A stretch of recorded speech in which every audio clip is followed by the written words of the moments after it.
नमो अरिहन्ताणं नमो सेन्धाणं नमो आयरीयाणं नमो वैच्छायाणं नमो लोये सवसाहुणम्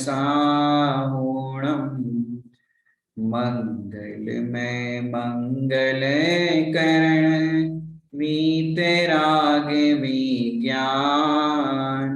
नमो ताहि जाते भय अरहंतादि महान कर मंगल करि हो महा ग्रंथ करन को कान जाते मिले समाज सब पावे निज पद राज। अनुपम कृति मोक्ष मार्ग प्रकाशक दृष्टांत वैभव।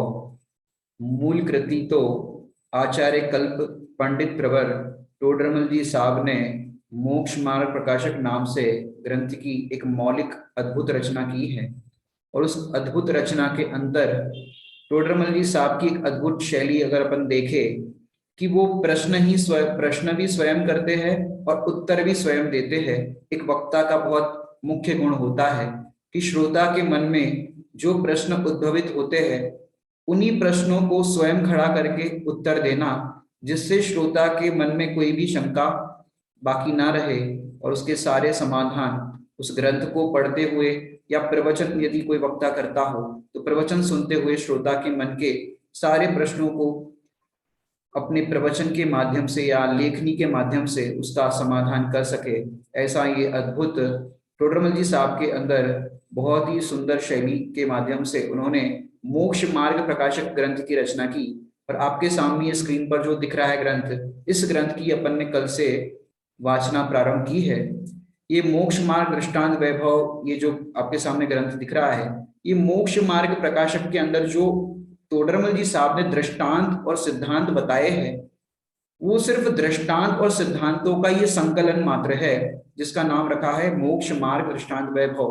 और इसका संकलन एवं संपादन डॉक्टर सचिंद्र जी शास्त्री, जो मंगलायतन के अंदर अपनी सेवा दे रहे हैं, उन्होंने इसका संकलन और संपादन किया है। और ये ग्रंथ भी मंगलायतन से छपा है। इसके अपन ने कल अभय कुमार जी, अपने देवलाली वाले अभय कुमार जी शास्त्री, जैन दर्शनाचार्य, उन्होंने इसके जो टोडरमल जी रचनाकार है वो टोडरमल जी के अभिनंदन के रूप में पद्य रचना एक लिखी है, जिसका हमने कल की स्वाध्याय के अंदर पाठ किया था।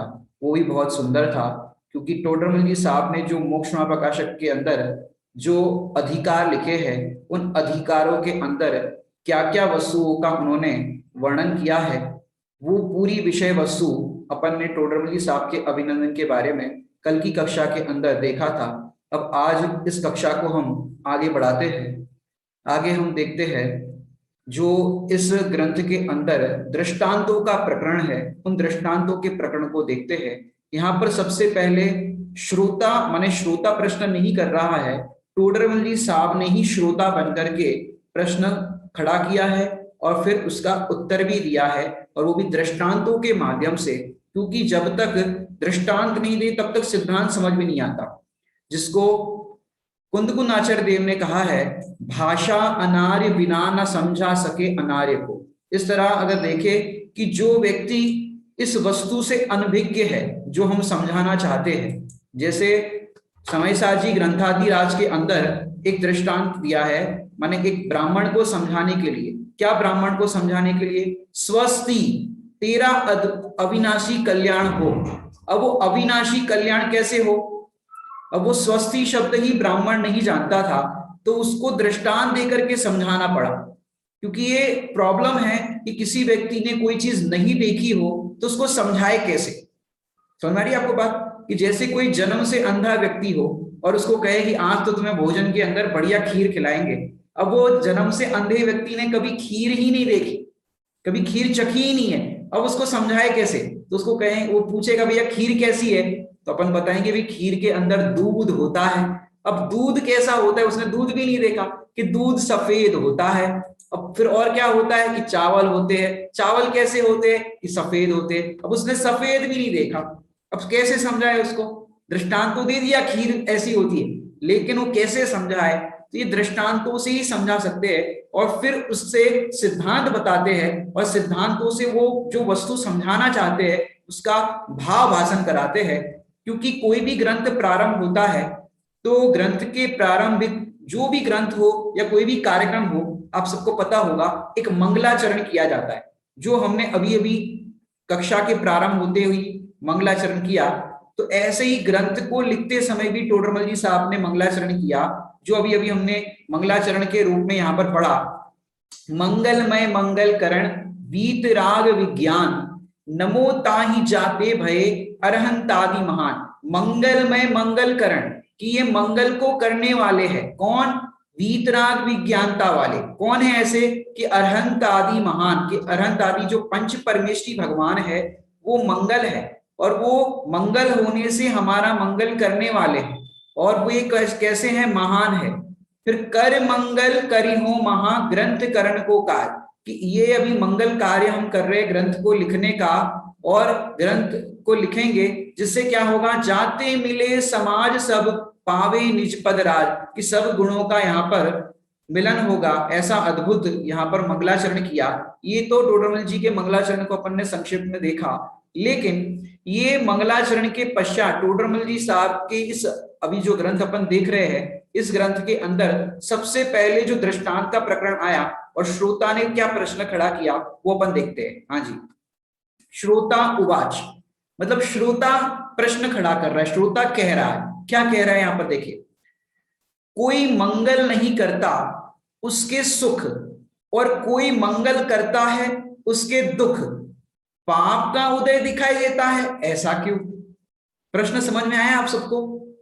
कोई मंगल नहीं करता है उसको सुख, माने जीवन में जो कोई षटावश्यक के कार्य नहीं करता, मंगल कार्य नहीं करता, जिससे अपना हित हो ऐसा कोई कार्य नहीं करता, उसके तो सुख दिखता है। और कोई मंगल करता है, कोई धर्म आराधना करता है, स्वाध्याय करता है, षटावश्यक करता है, धर्मात्मा जीव है, उसके दुख दिखाई देता है, उसके पाप का उदय दिखाई देता है, ऐसा क्यों?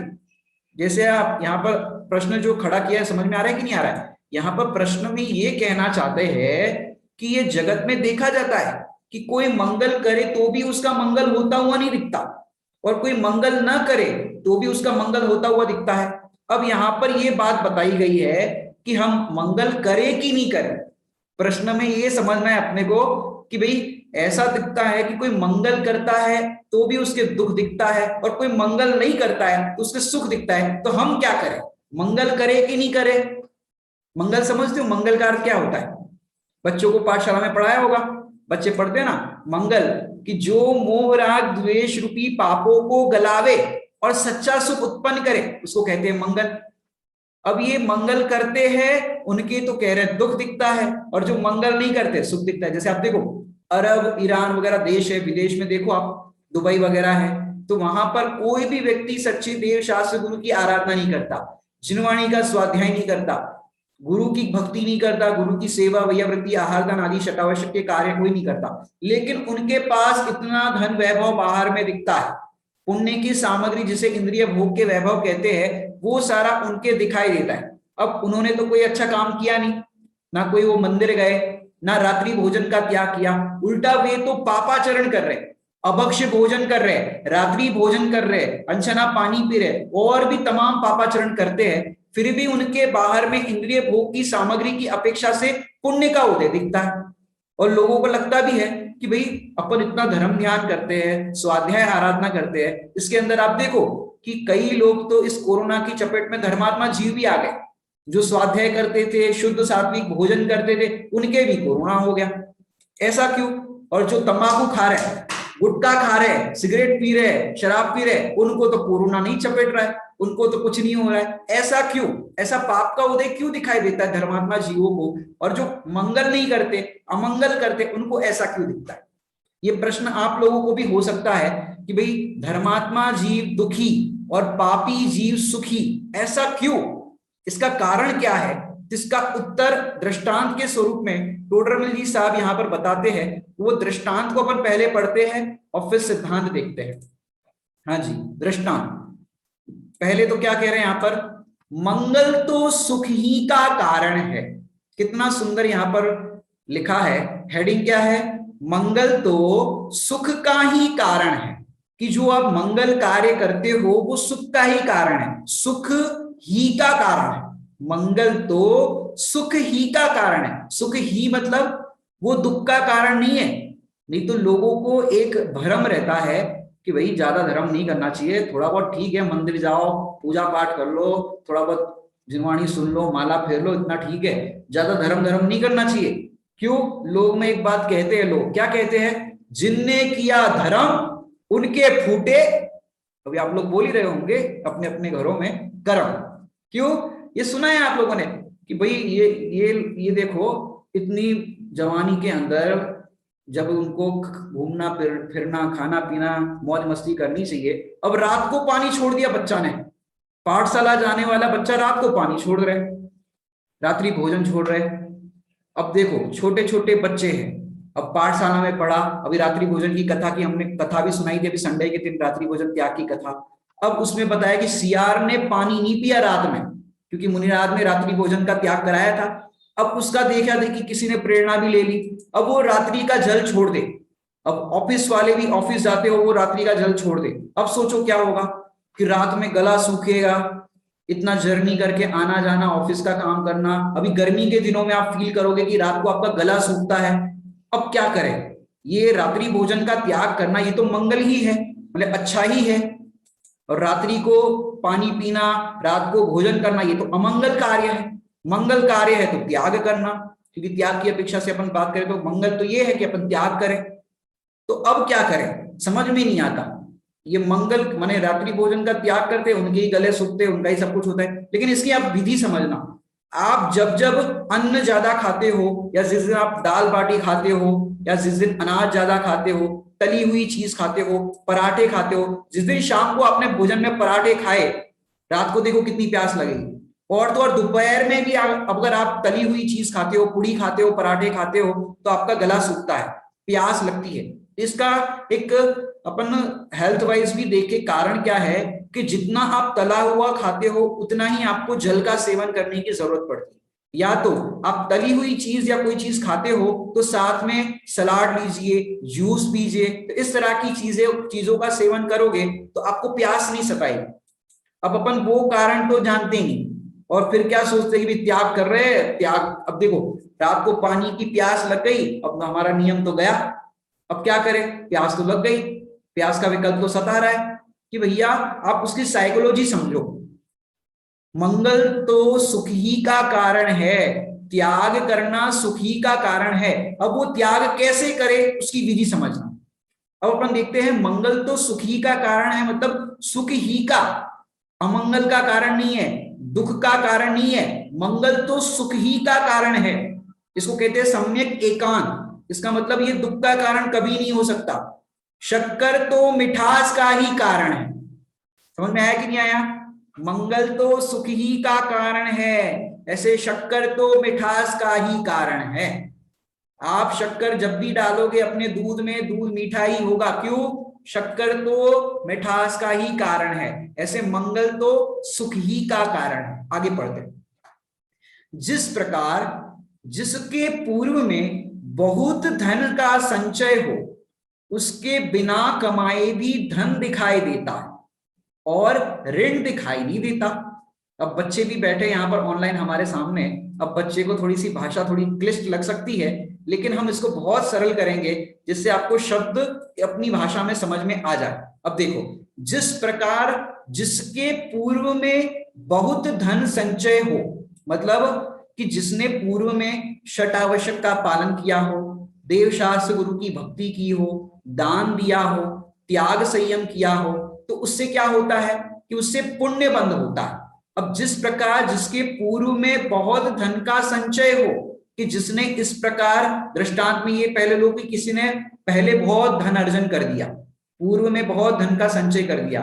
अब पहले से ही, जैसे लॉकडाउन के पहले किसी ने बहुत सारे बिजनेस के अंदर धन का संचय कर लिया, पहले से पैसे बहुत सारे कमा लिए, अब उसके लोन भी चल रहा है, बैंक का लोन भी चल रहा है, कोई प्रॉब्लम नहीं, बैंक का लोन चल रहा है क्योंकि पहले से उसने अपनी इनकम बहुत अच्छी थी तो बैंक बैलेंस बना करके रखा है। तो जिस प्रकार जिसके पूर्व में बहुत धन का संचय हो कि पहले बहुत सारा धन कमा लिया हो, उसके बिना कमाए भी धन दिखाई देता है। क्यों? उसके पास पहले से ऑलरेडी धन है और उस धन से उसको और इन्वेस्ट किया हुआ है तो और उसके धन का संचय होता हुआ दिखाई देता है। अब नया कमाने के लिए वो बाहर नहीं जा रहा है, फिर भी पहले से कमा के रखा है, उसी को इन्वेस्ट किया है, तो उसके बिना कमाए भी धन दिखाई देता है और ऋण दिखाई नहीं देता है। ऋण मतलब होता है उसका कर्ज, ब्याज होता है ना, कर्जा कर्जा कर्जा समझते हो सब लोग, कर्जा, तो वो कर्जा दिखाई नहीं देता है। क्यों? क्योंकि पहले से इतना पैसा रखा है, इन्वेस्ट भी किया है, तो आमदनी तो हो ही रही है और कर्जा जो है थोड़ा बहुत वो दिखाई नहीं देता। जैसे आपकी सोचो 1 लाख की इनकम हो रही हो और 10,000 रुपए का कर्जा हो, दिखाई देगा? 10,000 का कर्जा दिखाई देगा कि 10,000 का कर्जा नहीं दिखाई देगा? क्यों? 1 लाख की इनकम हो रही है, 10,000 क्या है उसके सामने, तो वो कर्जा दिखाई नहीं देता। पहला समझ में आया? पहला। तथा जिसके पूर्व में ऋण बहुत हो, कि जिसके पहले कर्जा बहुत हो, बहुत सारा कर्जा हो, ऋण बहुत हो, उसके धन कमाने पर भी ऋण दिखाई देता है। मतलब कोई महीने की सैलरी 50,000 कमाता हो और उसके 5 लाख का कर्जा हो, 50,000 सैलरी कमा रहा है लेकिन 5 लाख का या 10 लाख का कर्जा हो, समझो 10 लाख का कर्जा हो। अब 50,000 कमाए तो भी अपना जीवन यापन के लिए भोजन पानी और भी सब लायबिलिटीज होती है, उससे सब काम होते हैं, तो उस सब काम में खर्चा करके भी वो कर्जा चुकाएगा जितना भी उससे बन पड़ेगा। तो बताओ कर्जा कितना दिखाई देता है?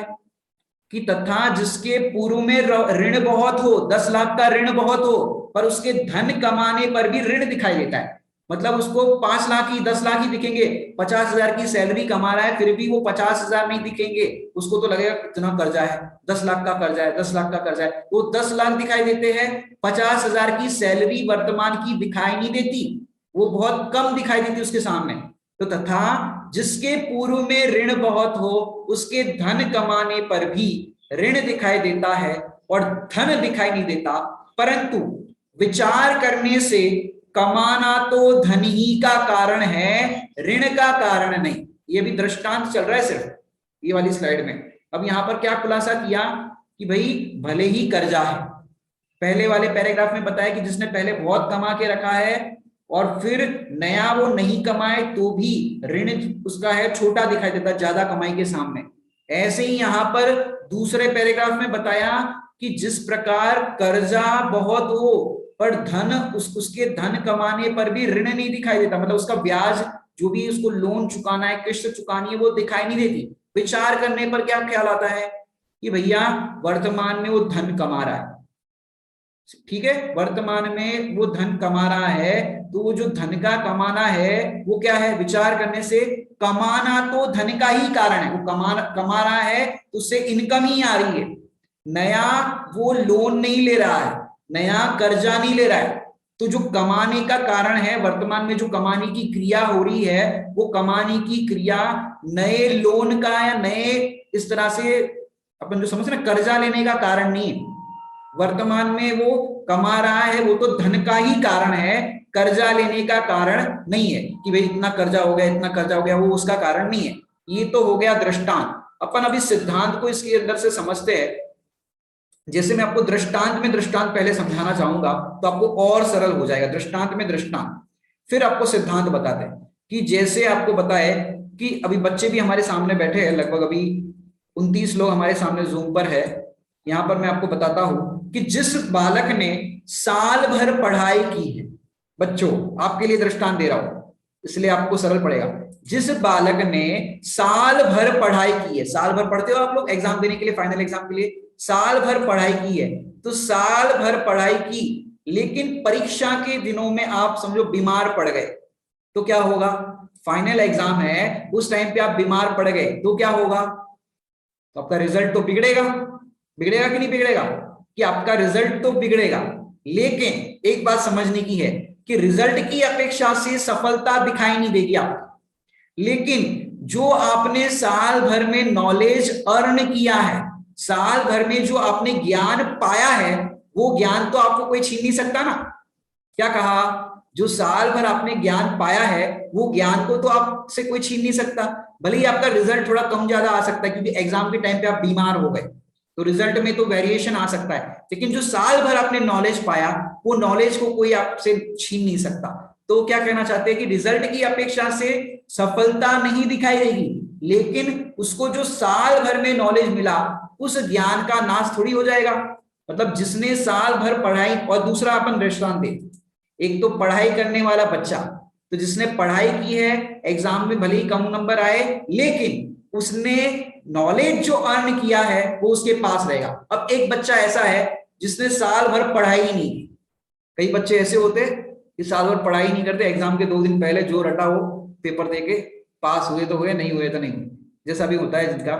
तो जिसने साल भर पढ़ाई नहीं की और उसने क्या किया, कई बच्चे ऐसे होते साल भर पढ़ाई नहीं करते, इंपोर्टेंट मिल जाएंगे, मैम से इंपोर्टेंट ले लेंगे और इंपोर्टेंट प्रश्न याद कर लेंगे और फिर पास हो जाएंगे। ऐसे भी बच्चे होते हैं इंपोर्टेंट लेने वाले। कई बच्चे तो चिट लेके जाते हैं कि इंपोर्टेंट है, ये एग्जाम में आ जाएगा, तो चिट लेकर के वो एग्जाम में पास हो गया।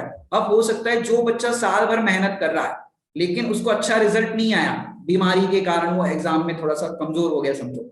लेकिन जो बच्चा साल भर नहीं पढ़ रहा, और तो और जो बच्चा इस तरह से नकल करता है और नकल करके उसने डिग्री हासिल करी, उसको जॉब भी समझो डिग्री के कारण मिल गई, लेकिन वो योग्यता कहां से लाएगा? योग्यता समझते हो?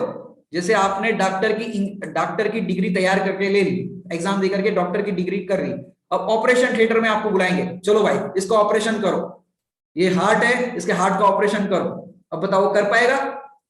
कि भाई नकल करके तुम पेपर में तो पास हो सकते हो, लेकिन प्रैक्टिकल जो आपको ऑपरेशन आदि करना है, या जो भी अकाउंट की एग्जाम है, अकाउंट सॉल्व करके बताओ, तो वो सॉल्व नहीं कर पाएगा। क्यों? डिग्री पास कर, माने डिग्री सफलता वो मिली ना डिग्री की, तो वो सफलता दिख रही है, लेकिन योग्यता वो कहां से लाएगा? और जिसके पास योग्यता नहीं है, वो जीवन भर परेशान रहेगा। समझ आया बच्चों दृष्टांत से?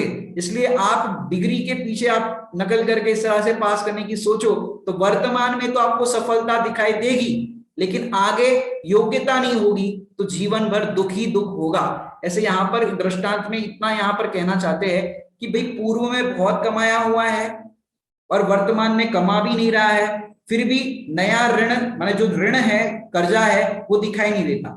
दूसरा पॉइंट कि धन कमाने पर भी ऋण दिखाई देता नहीं है और धन दिखाई देता है, परंतु विचार करने जाओ तो कमाना जो है वो तो धन का ही कारण है, कर्जे का कारण नहीं है। अब अपन इसका सिद्धांत देखते हैं, क्या कहना चाहते हैं सिद्धांत के अंदर। हाँ जी, उसी प्रकार मतलब जो दृष्टांत दिया उसी प्रकार जिसके पूर्व में बहुत पुण्य का बंध हुआ है, समझ में आया? जिसके पूर्व में बहुत पुण्य का बंध हुआ है, कि जिसने पूर्व में बहुत पुण्य बांधा है, पुण्य का बंध हुआ है, उसके यहां ऐसा मंगल किए बिना, क्या कह रहे हैं कि इसके यहां पूर्व देखो, उसी प्रकार जिसके पूर्व में बहुत पुण्य का बंध हुआ हो, उसके यहां ऐसा मंगल किए बिना भी सुख दिखाई देता है, पाप का उदय दिखाई नहीं देता। समझ में आया कि नहीं आया? कि जिसने पूर्व में बहुत पुण्य बांधा है और यहां ऐसा मंगल किए बिना भी कि वर्तमान में वो ऐसा मंगल कार्य नहीं कर रहा है, षटावश्यक के परिणाम नहीं कर रहा है, त्याग संयम के परिणाम नहीं कर रहा है, देव शास्त्र गुरु की भक्ति नहीं कर रहा है, लेकिन पूर्व में बहुत उसने पुण्य बांधा है ना, जो भी हमने आपको बताया था कि जो अरब, ईरान और विदेशों में रहते हैं, पुण्य नहीं कर रहे, वर्तमान में देव शास्त्र गुरु का समागम नहीं है। अब ऐसे जीवों को गाड़ियों में घूमते हैं, हवाई जहाज में घूमते हैं, उनके पास सारी फैसिलिटीज है। अब बताओ ऐसा किस कारण से हो रहा है? वर्तमान में तो कुछ नहीं किया। लोग कहते हैं मेहनत से पैसा आता है, मेहनत करो तो पैसा आएगा, लेकिन भैया मेहनत तो कूली भी कर रहा है। अब कूली दिन रात इतनी मेहनत कर रहा है, सबका सामान बोझा ढो रहा है।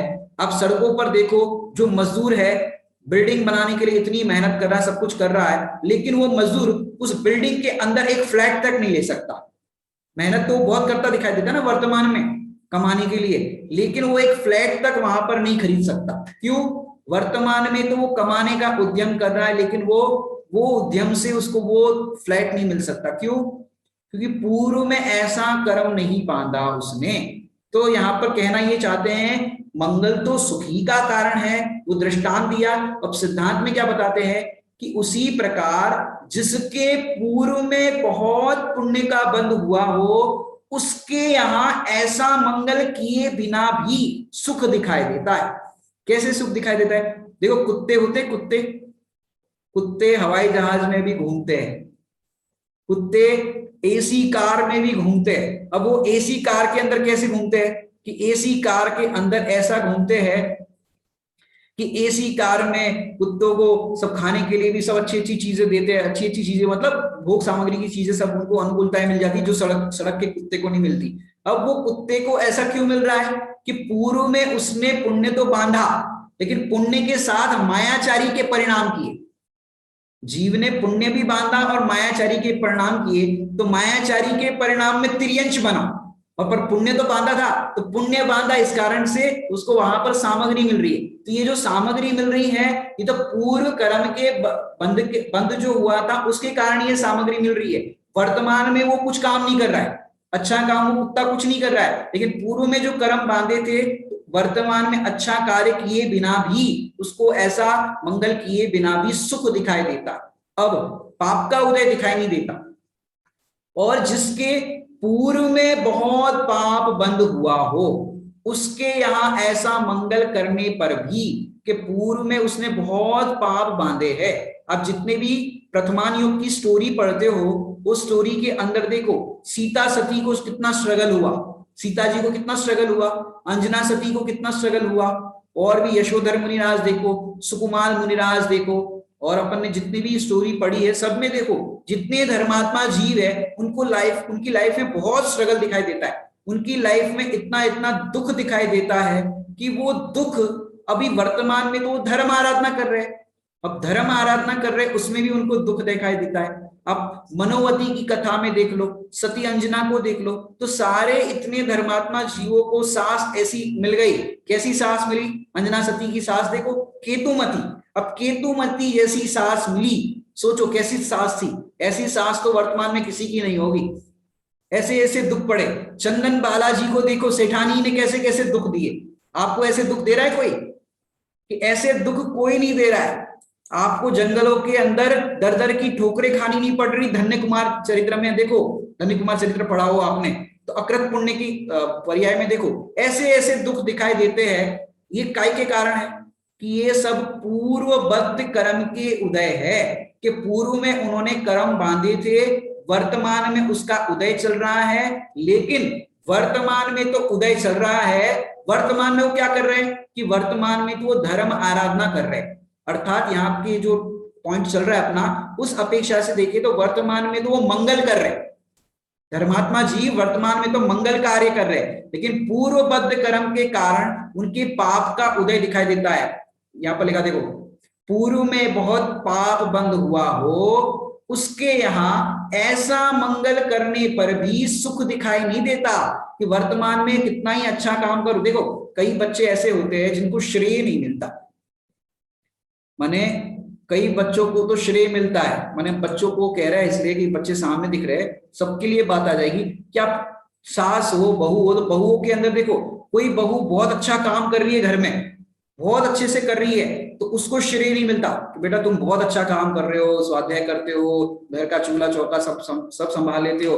और जो मोबाइल चला रहे हैं, घूम रहे फिर रहे, चाहे जैसा वो कर रहे हैं, उनको श्रेय मिलता है, उनको नहीं मिलता।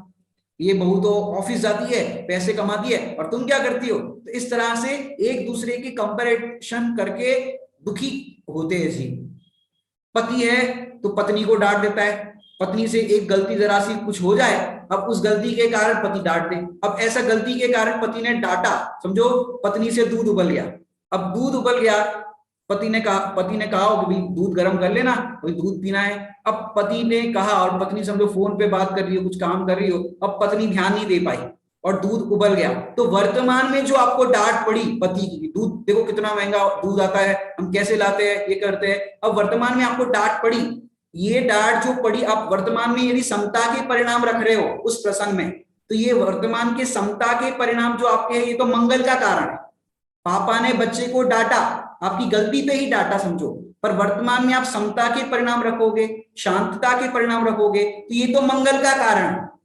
और जो आपको उदय आया, डांट पड़ी, ये तो आपने पूर्व में कर्म बांधा था, उस कारण से उदय में आया है। समझ आ रही बच्चों? तो जैसा आपने कर्म बांधा है वो वर्तमान में उदय आ रहा है, लेकिन आप वर्तमान में समता के परिणाम रख रहे हो, शांतता के परिणाम रख रहे हो, तो ये तो मंगल का कारण है, और इससे क्या होगा आगे, मंगल ही होगा। तो पाप का उदय दिखाई देता है ज्ञानी धर्मात्मा जीवों को, परंतु विचार करने से ऐसा मंगल तो सुख का ही कारण है। आप विचार करो, धर्मात्मा जीवों ने यही किया, सीता जी को गर्भवती अवस्था के अंदर जंगल में छुड़वा दिया, कृतांगवक्र सेनापति छोड़ने के लिए गया। अब सीता जी ने क्या विचार किया, सोचो कि रामचंद्र जी है ही खराब, जब से शादी हुई है तब से शांति नहीं है। शादी हुई तो फिर उनके पिताजी ने कह दिया, मतलब हमारे ससुर जी ने कह दिया कि भाई भरत को राज्य मिलेगा। अब उनको राज्य मिल गया, अब हमको फिर देखो जंगल में जाना पड़ा। अब इनने कहा जंगल चलो, इनने तो नहीं कहा था जंगल चलो, लेकिन हमने सोचा कि जहां पति वहां पर हमको साथ में रहना चाहिए, जहां काया वहां पर छाया, तो हम साथ में चल दिए। अब फिर क्या करें कि फिर देखो हमारा कैसा पाप कर्म का उदय, वो रावण उठा करके लेके गया, लेकिन पति बहुत बढ़िया है, इतनी बड़ी सेना लेकर के हमको वहां से लेने के लिए आ गए और लंका से जैसे तैसे हमको लेकर के सुखपूर्वक लाए। तो हमको लगा कि हमारे रामचंद्र जी बहुत बढ़िया है, और तो कोई नहीं कर सकता ऐसा, रामचंद्र जी ने कहा करा। भाई पंचम काल में देखो आपकी माने महिलाओं को देखो, अगर कोई माने यहाँ पर कोई जेंट्स भी हमको सब दिख रहे हैं, सोचो यहाँ पर कौन है हमारी ये छिंदवाड़ा से हमारे भाई भैया है, भैया बताओ अगर अपनी पत्नी को कोई उठा करके वर्तमान में लेके जाए, कोई दुबई में उठा करके लेके जाए, श्रीलंका में लेके जाए, बताओ कौन पुरुष होगा वो उसको वहां लेने जाएगा? आजकल के पंचम काल के पति तो पत्नी से पीड़ित ऐसे होते हैं, अच्छा हुआ ले गया, रोज रोज की किटकिट मिट गई, तो ऐसे भी लोग होते हैं। लेकिन रामचंद्र जी सोचो, रामचंद्र जी भूमि गोचरी और रावण है वो विद्याधर। अब ऐसे विद्याधर के साथ भी अपनी सीता को बचाने के लिए उनने उद्यम करके लेकर के भी आए, तो इतने तो अच्छे हैं, तो ये लेकर के आए, ये तो पुण्य का उदय दिख रहा था। लेकिन जैसे ही लेकर के आए अपवाद हो गया, धोबी वाला जो आपको पता होगा। अब क्या हुआ कि अपवाद हो गया, तो कहा कि चलो ये अपवाद के कारण उन्होंने धोखे से जंगल में छुड़वा दिया। अब वो जंगल में क्या विचार कर रही है, छोटे दादाजी ने इस प्रसंग में बहुत सुंदर पश्चाताप खंड काव्य में लिखा, जो अभी अपने विषय से रिलेटेड है, कि ज्ञानी धर्मात्मा वर्तमान के पाप के उदय में क्या करते हैं। जो यहाँ पर लिखा ना कि देखो यहां से अपन पढ़ते हैं, पूर्व में बहुत पाप बंद हुआ हो, उसके यहाँ ऐसा मंगल करने पर भी सुख दिखाई नहीं देता। मतलब सीता जी कहो, सीता जी का ये एग्जाम्पल को कंटिन्यू करते हैं कि सीता जी ने पूर्व में बहुत पाप बंद किया, इस कारण से तो इनको रावण ने किडनैप कर दिया, और तो और उनको जंगल में गर्भवती अवस्था में छोड़ दिया गया। ये पूर्व के पाप बंद का उदय, तो उनके सुख नहीं दिखाई देता। वर्तमान में समता के परिणाम रख रहे, शील के परिणाम रख रहे, तो भी उनके सुख दिखाई नहीं देता। तो किस कारण से कि उनके पाप का उदय दिखाई तो देता है, लेकिन पूर्वबद्ध कर्म के कारण। उसमें डॉक्टर साहब ने एक बहुत सुंदर लाइन लिखी, विगत भव में जो बांधे कर्म वही फल देते इस भव में, किया होगा कोई अपराध मैंने भी गत भव में। मुझे लगता है ऐसा कोई विचार कभी करता ही नहीं होगा।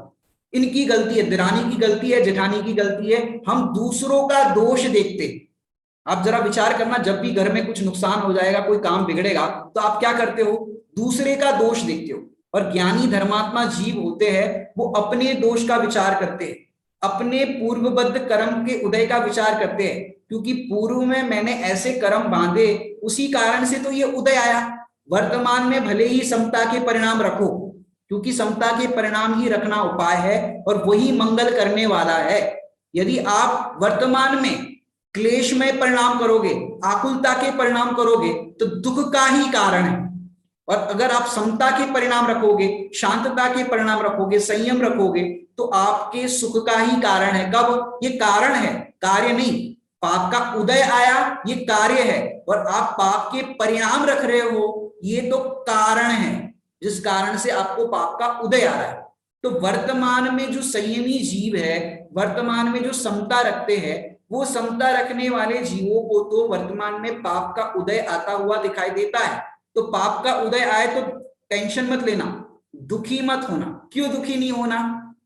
क्योंकि दुखी इसलिए नहीं होना क्योंकि हमने पहले गलती की थी, उसकी सजा मिल रही है।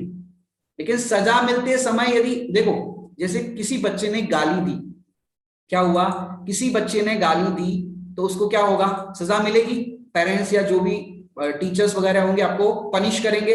अब पनिश कर रहे हैं तो उस समय अगर आप मिसबिहेव करो, गाली दो, टीचर को भी गाली दो, तो क्या होगा कि तो आपको और सजा मिलेगी। और उस टाइम पे आप अपनी गलती एक्सेप्ट करो, सॉरी बोल दो, तो क्या होगा? वर्तमान का सॉरी बोलना आपके सुख का ही कारण है। क्यों? वर्तमान में आपने सॉरी बोल दिया ना, गलती को एक्सेप्ट कर दिया, तो सॉरी बोलना सुख का ही कारण है। यदि सॉरी नहीं बोलो और आप आर्गुमेंट्स करो तो क्या होगा? पनिशमेंट और बढ़ जाएगी। समझ आ रहा है बच्चों? कि जैसे किसी छोटे बच्चे ने 2 उंगली किसी के सर पे ऐसे दे मारी तो क्या होगा? छोटा सा बच्चा है, छोड़ दो।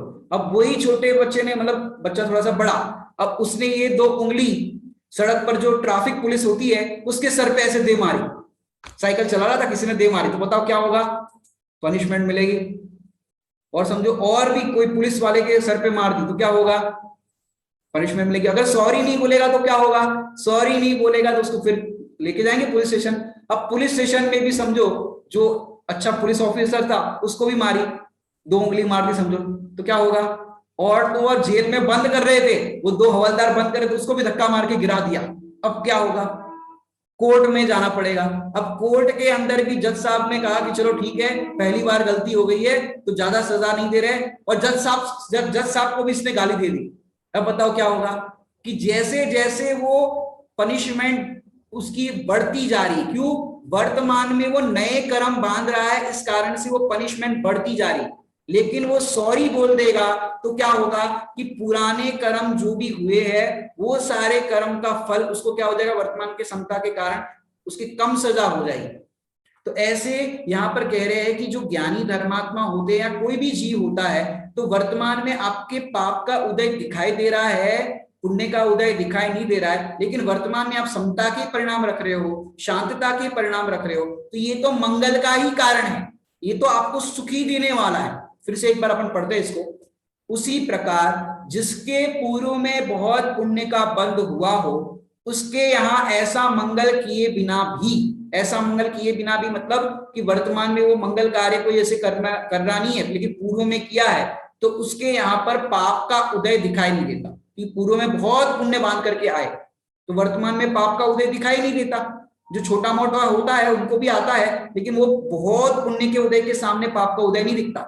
जैसे अंबानी है, हजारों करोड़ का टर्नओवर है, उसके 2000 का नोट गिर जाए, जेब में से गिर जाए, तो बताओ वो खोजेगा आधे घंटे तक कि मेरा 2000 का नोट कहाँ गया, कहाँ गया? खोजेगा अंबानी?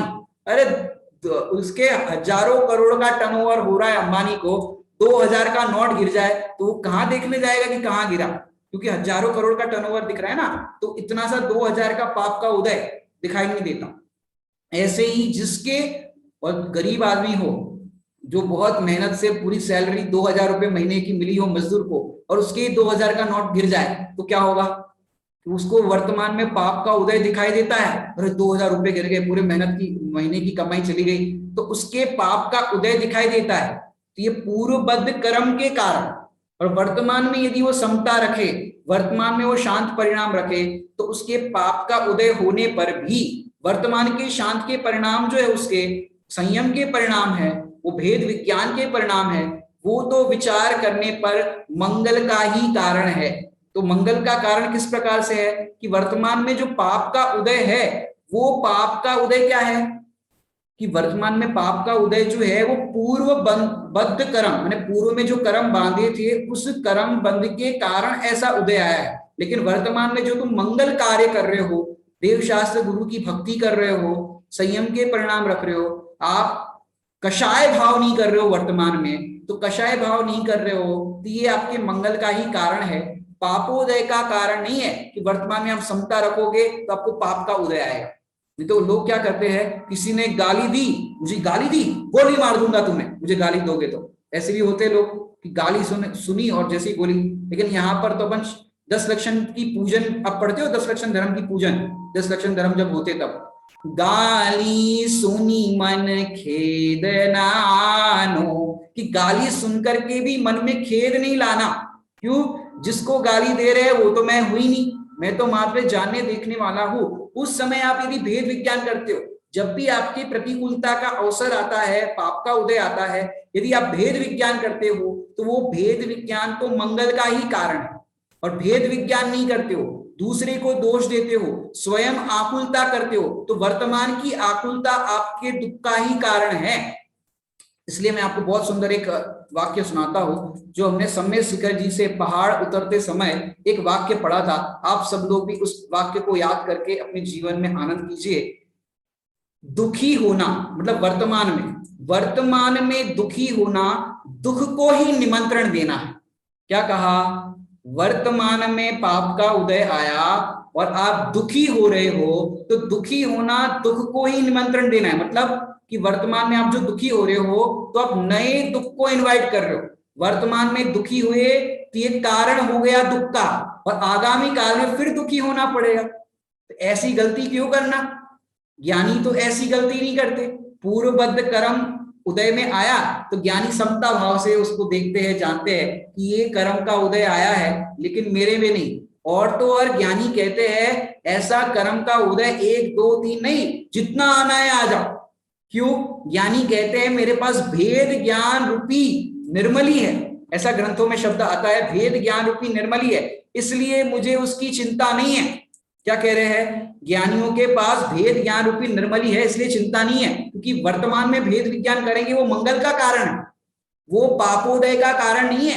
पाप का उदय आया है ये तो पूर्वबद्ध कर्म के कारण आया, लेकिन वर्तमान में जो भेद विज्ञान कर रहे हैं, अपने आप को उससे भिन्न देख रहे हैं, ये तो मंगल का कारण है। मैं एक बहुत सुंदर दृष्टांत देता हूं, बच्चे भी यहाँ पर सामने बैठे, आपको सरल हो जाएगा। ज्ञानी चैलेंज करते हैं कर्म के उदय के लिए कि आना है तो आ जाओ। जैसे मैंने एक एड देखी थी बहुत सालों पहले, एक एड, उस एड के अंदर ऐसा आया कि भाई एक व्यक्ति सफेद कुर्ता सुखा रहा है तीसरे मंजिल पर। अब तीसरे मंजिल पर सफेद कुर्ता सुखा रहा है तो उसका क्लिप है वो गिर गई नीचे, तो क्लिप उठाने के लिए जैसे ही वो घुमा तो वो कुर्ता उड़ करके सेकंड फ्लोर पर चला गया, और एक लड़की फेस पैक लगा रही थी, लगाते ब्यूटी पार्लर में सब फेस पे क्रीम वगैरह लगाते, तो एक लड़की अपना फेस को सजा रही थी, तो वो कुर्ता उड़ करके उसके फेस पे आया। उसने सोचा ये कहां पर मेरे फेस पे आ गया, तो उसने नीचे की तरफ ऊपर देखा कि एक आदमी का कुर्ता गिरा है। उसने ऊपर की तरफ फेंकने की कोशिश की, लेकिन हवा का जो जोर था वो दूसरी ओर का था, तो वो तीसरे मंजिल पर नहीं जाकर के दूसरे मंजिल पर ही एक व्यक्ति अपने बच्चे की साइकिल सुधार रहा था। साइकिल होती है आपकी चेन उतर जाती है, फिर ग्रीस लगती है काले काले, तो वो आदमी अपने बच्चे की साइकिल सुधार रहा था, घर में ही साइकिल रखी थी, तो ग्रीस वाले हाथ से वो कुर्ते को छुआ, ये कौन का कुर्ता है, तो उसने ऊपर फेंकने की कोशिश की तो वो नीचे जाकर के गिरा, और नीचे एक पहले माले पर अम्मा जी, अब गर्मी के दिन है तो अचार का सीजन था, तो अचार बना रहे थे और हल्दी वाला अचार बना रहे थे, तो हल्दी वाले हाथों से उसने उस कुर्ते को छुआ, ये कौन का आ गया, हमारे अचार की बरनी पे गिर गया, तो उसने वो कुर्ता जमीन पे फेंक दिया, नीचे ग्राउंड फ्लोर पे फेंक दिया। अब जैसे ही ग्राउंड फ्लोर पर कुर्ता गिरा, एक व्यक्ति वहां से जा रहा था, उसने सोचा ये किसका कपड़ा गिरा, उसने ऊपर की ओर देखा और जिसका कुर्ता था उसके एक्सप्रेशन ऐसे थे, अरे मेरा कुर्ता बर्बाद हो गया, अभी धोया था। तो वो आदमी बोला टेंशन क्यों लेते हो, सर्फ एक्सल है ना, टेंशन क्यों लेते हो, सर्फ एक्सल है ना। ऐसे ज्ञानी धर्मात्मा पुरुष कहते हैं पाप का उदय आया, टेंशन क्यों लेते हो, तुम्हारे पास भेद ज्ञान है ना, समता है ना, आनंद में परिणति है ना, इस पाप के उदय को तुम भेद ज्ञान से धो। सास ने डांट दिया तो भेद ज्ञान है ना तुम्हारे पास, तुम भेद ज्ञान करो। दुकान के अंदर तुम्हारे बॉस ने डांट दिया, भेद ज्ञान करो। पत्नी ने पति को डांट दिया, पति ने पत्नी को डांट दिया, तुम्हारे पास भेद ज्ञान है ना, उस भेद ज्ञान का अवलंबन लो, तो पूर्व में बंधा हुआ जो पाप कर्म का उदय है वो तो उदय आया, तो वो उदय का आने में कोई प्रॉब्लम नहीं, लेकिन वर्तमान में तुम जो मलिन परिणाम करते हो, आकुलता के परिणाम करते हो, वो आकुलता के परिणाम है तुम्हारे अमंगल करने वाले, तुमको दुख देने वाले हैं भावी काल में। इसलिए वर्तमान में तुम भेद विज्ञान ऐसा करो कि अब मैं ऐसी गलती नहीं करूंगा जिस कारण से मुझे ऐसी, मैंने स्त्रियों के लिए कहे तो आपको स्त्री पर्याय का दुख दिखाई देता है कि कितनी कितनी पराधीनता, सास की सुनो, पति की सुनो, बच्चों की सुनो, जितनी जितनी आपको दुख भरी कहानी आप जो सुनाते हो, समझते हो, वो सारा दुख वर्तमान का आपको जो दिखाई देता है, उस दुख के अंदर यदि आप समता पूर्वक उसमें भेद विज्ञान करोगे तो आगामी नए कर्म नहीं बनेंगे, आपको दुखी होना नहीं पड़ेगा और आप उसको शांत परिणामों से उस परिणाम में भेद विज्ञान कर लोगे। तो वर्तमान का जो आपका भेद विज्ञान करना है, समता रखना है, ये तो मंगल का ही कारण है, पाप के उदय का कारण नहीं है। कि कोई कहे कि भाई इतनी समता रख रहे हैं, भेद विज्ञान कर रहे हैं, इनको तो पाप का उदय है। जो भी हमने डायलॉग कहा था, जिनने किया धर्म उनके फूटे कर्म, ये अज्ञानी लोग ऐसा कहते, लेकिन इसको मैं समझाता हूं कि क्या समझना कि धर्म क्या होता है। धर्मी के आश्रय से धर्म होता है, मतलब अपने आत्मा का आश्रय करोगे तो धर्म प्रकट होगा। मैं आत्मा हूं ऐसा स्वीकार करोगे तो धर्म होगा। तो जो ऐसा स्वीकार करते हैं, धर्मी का आश्रय करते हैं, उनके धर्म होता है। तो जिनने किया धर्म, माने धर्म मतलब धर्म कौन करते हैं? दिगंबर मुनिराज धर्म कर रहे हैं, ज्ञानी धर्मात्मा धर्म कर रहे हैं, क्योंकि जिनने धर्मी को जाना है, आत्मा को जाना है, वो धर्म कर रहे हैं। और धर्म जो धर्म करते हैं, तो इसलिए डायलॉग बोला, जिनने किया धर्म उनके फूटे कर्म। तो अच्छी बात है ना, ये तो जिनने धर्म किया, भेद विज्ञान किया, उनके 8 कर्म फूट गए। 8 कर्म का फूटना अच्छी बात है कि नहीं? जिनने किया धर्म, पॉजिटिव एटीट्यूड, गलत में मत लो भैया बहुत धर्म कर रहे हैं, देखो पाप का उदय, उस एटीट्यूड में मतलब पॉजिटिव देखो। जिनने किया धर्म उनके फूटे कर्म, सारे कर्म फूट गए, सिद्ध भगवान बन गए। ये तो अच्छी बात है ना। तो मंगल तो सुख का ही कारण है। आदरणीय बाल ब्रह्मचारी रविंद्र जी आत्मन ने स्वानुभव पत्रावली के अंदर एक बहुत सुंदर बात लिखी है इस प्रसंग के अंदर, कि लोग अपना हाथ ज्योतिष को दिखाने जाते हैं कि भाई हमारा जीवन में क्या होगा, जो बच्चे हैं नौकरी मिलेगी कि नहीं, एग्जाम में पास हो जाएंगे कि नहीं हो जाएंगे, सब पूछने जाते हैं, किसी से पूछते हैं एग्जाम में पास होंगे कि नहीं, सीए क्लियर होगा कि नहीं होगा, ऐसे सब पूछने जाते हैं कि भाई हमारा क्या होगा। तो उनके लिए उत्तर वहां पर लिखा कि आपके जीवन में मंगल होगा कि अमंगल होगा। बड़े पंडित साहब ने लिखा, यदि आपकी परिणति मोक्ष मार्ग आराधना के मार्ग में लगी है तो आपका मंगल होगा। क्या कहा? यदि आपकी परिणति मोक्ष मार्ग आराधना के मार्ग में लगी है तो आपका मंगल होगा, और नहीं लगी तो हम क्या कहे, मोह राग द्वेष रूप अमंगल ही होगा। यदि अपने जीवन को मंगलमय करना चाहते हो तो पूर्वबद्ध कर्म उदय में आए तो भेद ज्ञान रूपी, समता रूपी अपने को भेद ज्ञान करोगे, समता धारण करोगे, भेद ज्ञान करोगे तो वो आपके मंगल का ही कारण बनेगा, पाप के उदय का कारण नहीं बनेगा। वर्तमान में आपको दिखता होगा कि भाई ये तो बहुत पुण्य आत्मा है, इनके तो बहुत पुण्य का वैभव है, बहुत बड़ी कोठी है इनके पास, बहुत सारा भोग सामग्री का वैभव है, बहुत अच्छा पैकेज है, आजकल की भाषा में कहते तो बहुत अच्छा पैकेज है। ये पैकेज भी सुख का कारण नहीं है। समझ में आई बात? तो यहाँ पर अपन ने पहला जो दृष्टांत है उसको समझा, मंगल तो सुख ही का कारण है।